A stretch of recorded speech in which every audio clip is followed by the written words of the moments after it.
Hi guys, it is Drew here, and first thing you might notice is I actually got a haircut, and this is what it looks like.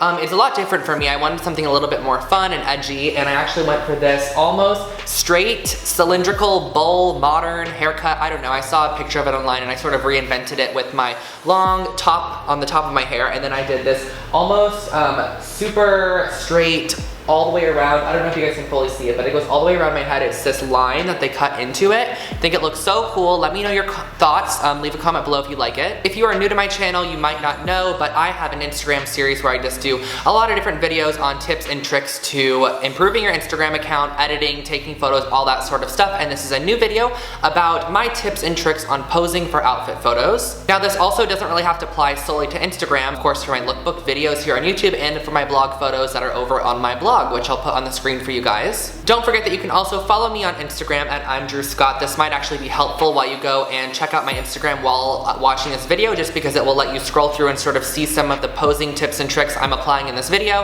and you can sort of see them in action, or more like in a still photo, here on my account.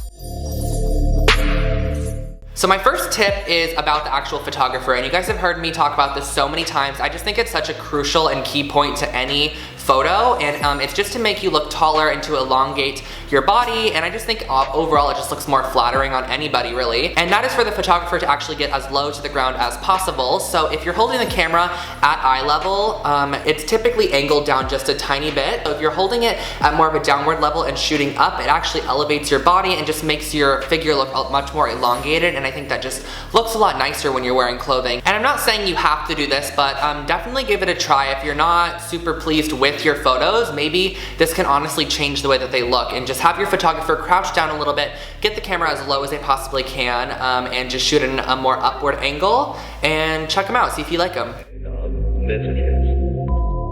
Now, since a lot of you guys are going to be taking your outfit photos on a phone, because this is an Instagram series, of course, make sure that you take them on a solid background, or a background with not much cluster to them. Me personally, when I take photos for my blog, I'm actually able to use my professional camera, and I'm able to blur a lot of that background nonsense. So if I do take it out in like an open street or something, I'm able to blur a lot of that background, and my body is the one that stands out, or the outfit's the one that stands out. So when you're actually taking outfit photos on a phone, make sure that you're standing on a wall, and that'll just make sure that you and your posing and everything just looks a lot more clean, and it's really showing up, and there's not a lot of distractions in the background.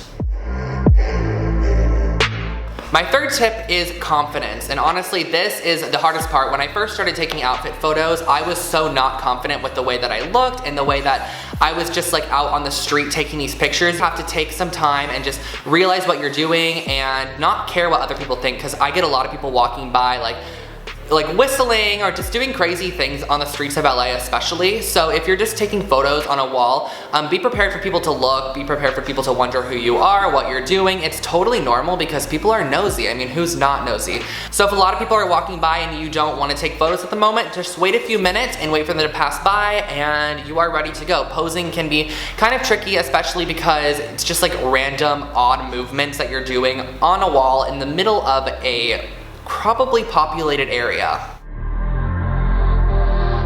I think another thing that's really nice with outfit photography is definitely shooting more candid photos. So if you can, don't look like you're posing.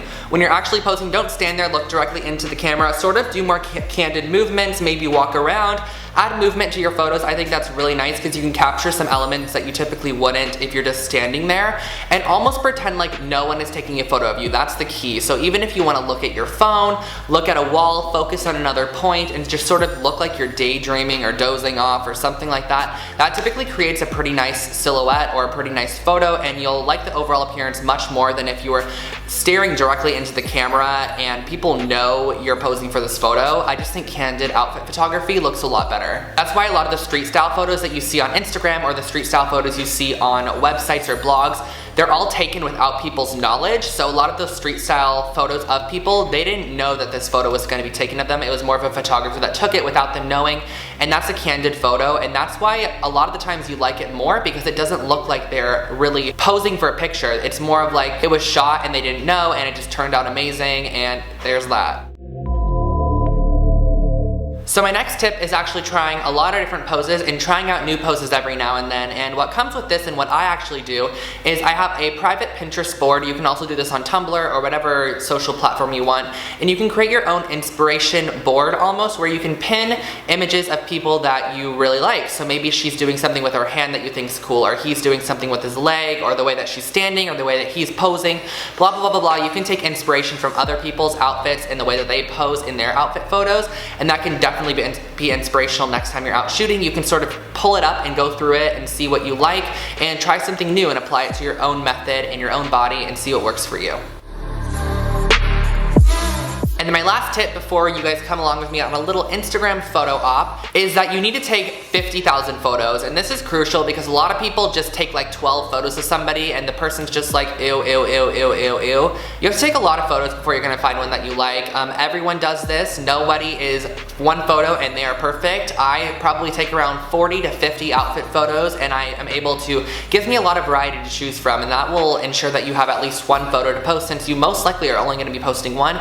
Take a lot of them, take the extra minute to take 30 more pictures, and find one that you like. Alrighty, so it's time with you guys to come along with me and my friend Nastasia, and we are gonna go out and shoot some pictures on my phone, and you guys can sort of see how I do it and what I do when I go out and take pictures. Hi guys, so we are out on the street of downtown LA, and we actually just found this wall. Well, me and Nastasia found the wall. She's helping me shoot today. We found this wall. It's like wood grain marble, very cool looking, and it's the perfect backdrop for this look that I'm gonna shoot for Instagram. And I'm just gonna bring you along with me sort of on how I pose and just a few tips and tricks. Honestly, I'm not a professional poser, so this is just coming from me, and I hope it can help you guys. Okay, so a quick tip for you guys when posing is, instead of like keeping your neck back, push it out a little bit more. It makes you look like you have less of a double chin if you have a problem with that. Look, I kind of do, honestly, so you go like this instead of like this. And from the front, you can't tell at all if you just push it forward. So another thing I like to do is actually with my legs. So when I'm shooting, I'll either cross them like this. So I'll cross them like this, or sometimes I'll stick one out like this, or I'll lean side to side like this. I just like to move it up, maneuver it around a lot so you get some different styles of photos as you take them.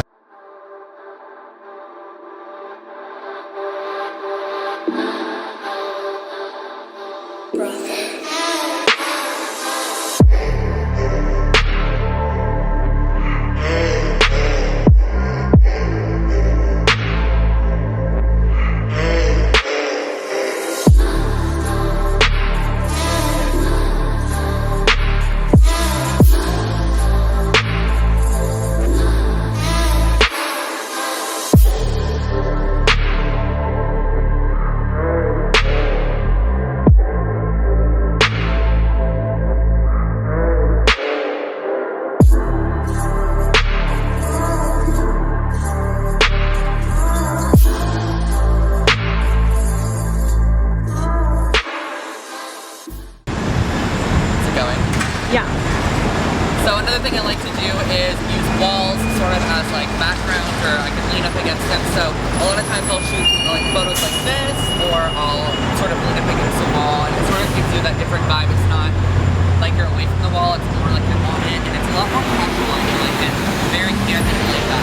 So thank you guys so much for watching this video, and I hope it gave you a few tips or pointers on how to pose for your outfit photos. I know it wasn't super in-depth because honestly I am not a professional poser, and I do not claim to be a professional poser, which kind of sounds funny. Yeah, make sure to check out my Instagram series. I'll link it below for you guys, and follow me on the gram, of course, and subscribe to my channel for more videos. I wish you all the best of luck in your outfit and posing endeavors, and I'll see you in my next one. Bye guys.